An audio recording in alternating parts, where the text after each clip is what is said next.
At some point in recent human history, the internet collectively decided that March 10th should be known as Mario Day. Because if you look at it just by the letters and the numbers, MAR10 looks like Mario. And of course, once it became a more official celebration in Nintendo's eyes, they started doing things like putting Mario related games on the Switch eShop for sale at a discounted price, 10, 20, 30% off, whatever, but you can get some good deals on Mario Day. So the idea has kind of stuck in the collective consciousness because of Nintendo embracing it. Now, how was I going to do an episode of Genesis Does on Mario Day? Well, I found a way. This is a game called Somari the Adventurer. It should not exist, but here it is. And there's a bit of a backstory behind this one. You see, it all started out with a bootleg Sonic the Hedgehog game for the Famicom called Somari. The name itself appears to be a portmanteau of Sonic and Mario, but whatever the case, it's a game that attempted, and I use that word loosely, to recreate the 16-bit action of Sonic the Hedgehog on an 8-bit platform, and it became part of the collective YouTube lore once video game reviews and video game channels became a thing, because everybody discovered this bootleg unlicensed Sonic game that was playable on an NES console, and thanks to ROMs and emulation, people could do that without even owning the original hardware. But as the word of the game spread, more people began to think about this idea and went, wait a minute, if someone or some group can put Sonic where he doesn't belong on the Famicom, why don't we put Mario where he doesn't belong on the Genesis?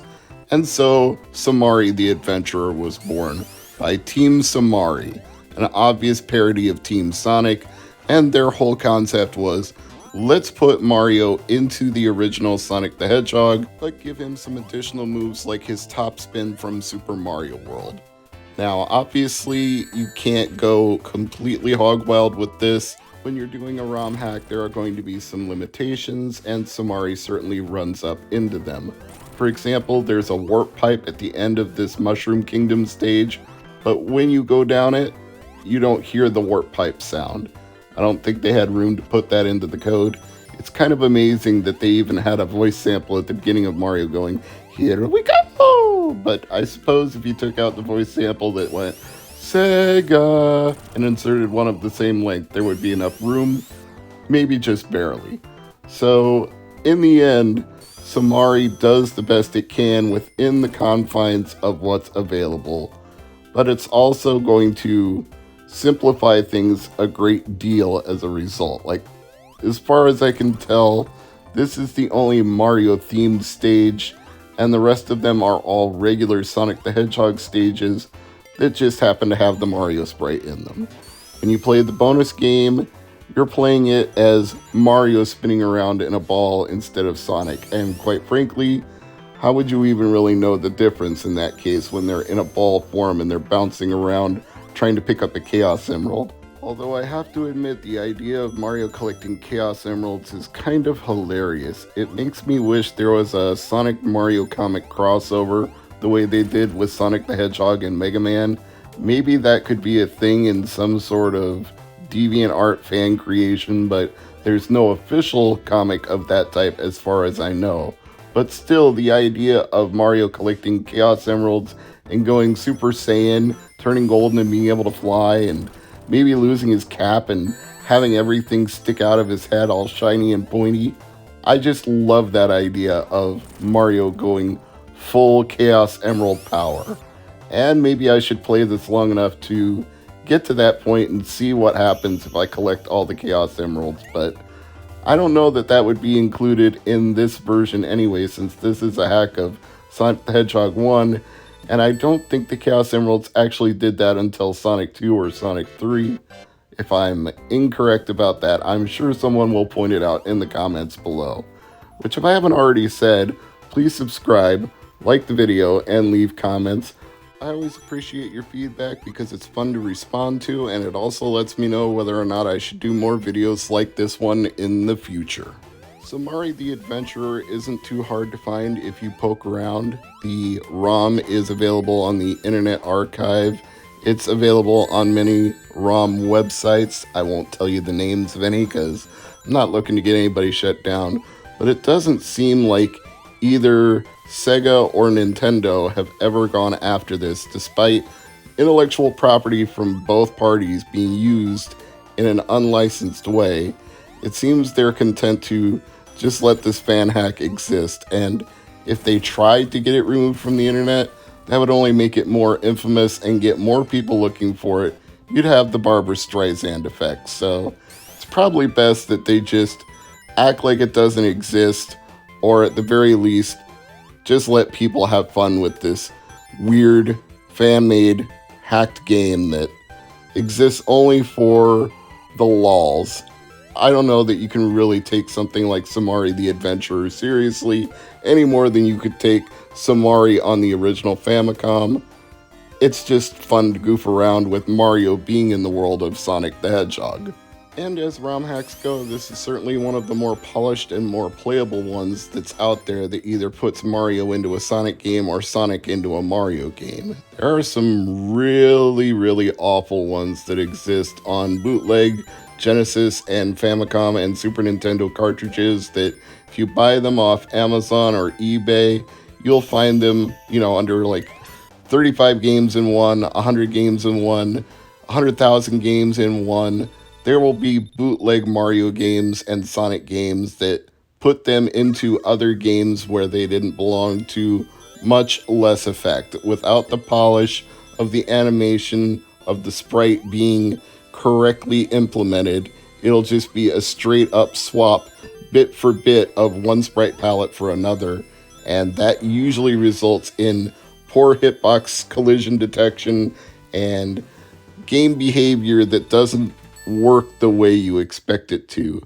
For example, there's a Sonic hack based on a Famicom game called Armadillo, but the physics of the armadillo are not compatible with the physics of Sonic, so when you try to bounce around as Sonic the way you would in a Sonic game, he doesn't behave correctly. He doesn't roll correctly, he doesn't boost speed correctly, he doesn't do any of the things that you should be able to do with Sonic.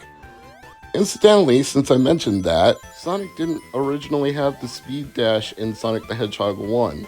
You couldn't hold down and rev up the engine and take off, but whoever did this ROM hack for Somari the Adventurer added the speed boost dash from Sonic 2 and all later 2D platforming Sonic games to this game, so you can hold down with Mario and get him up to speed and then send him rocketing through a stage. That's very nice. That's like taking the Christian Whitehead versions that were remakes for iOS and putting that engine into the original Sonic the Hedgehog.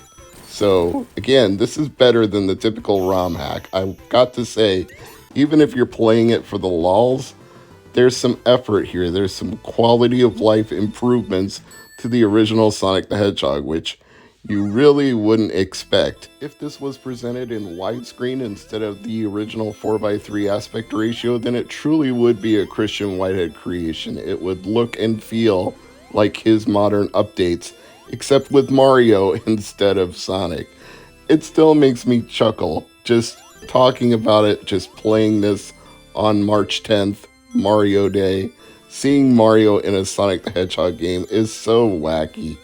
It just reminds me of the good old, or maybe you say bad old, depending on your point of view, days where Nintendo and Sega were at each other's throats. And now, obviously, Sega is no longer even in the console business, and you see Sonic games on Nintendo platforms all the time. But if you put yourself in the headspace of the 90s, when such a thing was never possible, the entire idea of Mario on a Sega console would have blown people's minds.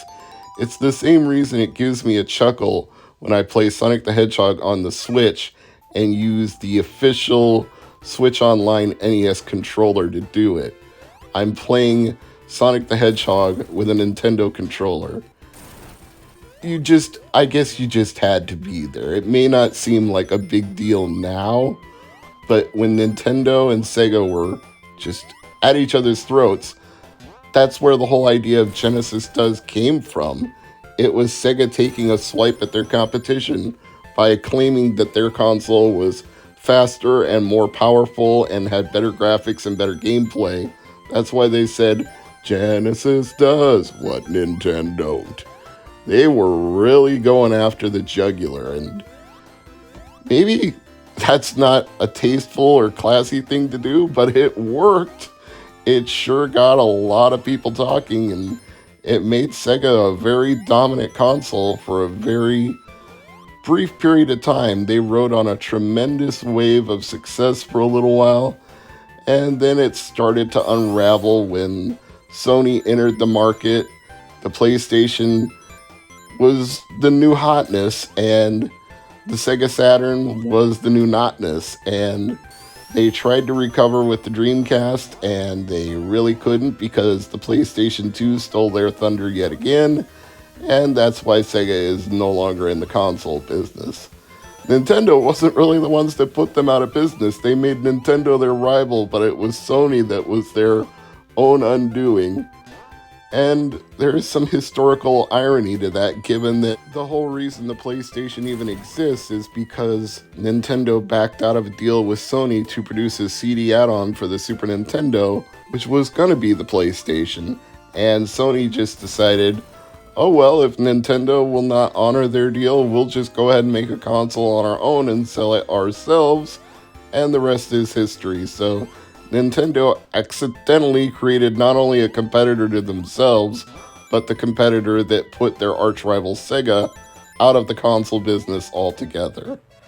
It's just the way things worked out. It's weird when you look back at video game history and notice these things cropping up. At the same time, it's nobody's fault but their own. You know, Sega made mistakes that they didn't have to make. They released the Sega Saturn early when they didn't have a full launch library, and they announced it at an E3, which gave Sony the perfect chance to undercut them by announcing that their PlayStation would be $100 cheaper. So they shot themselves in the foot, and a lot of retailers were mad at them for launching the Saturn early and didn't want to carry the Saturn or the games as a result because it screwed up the retail market. So they did themselves no favors. The 32X did them no favors either because it sold poorly and was perceived as a stopgap measure between the Genesis and the Saturn. So I think it arguably was. It was just them trying to fill a void instead of just waiting for a console that should have been given a better launch than it was. And it's not like Nintendo didn't make mistakes either. I mean, look at the Virtual Boy. What a steaming pile of bad ideas that was. Anyway, this is Somari the Adventurer on Sega Genesis for Mario Day, March 10th. I'm Mr. MegaManFan. I thank you for watching this video. Your feedback again is appreciated, and I hope to see you for another video in the future. But for now, I'll leave it right here and say thanks again. Hope you've had a good March 10th, and come back again soon for more content. See you later.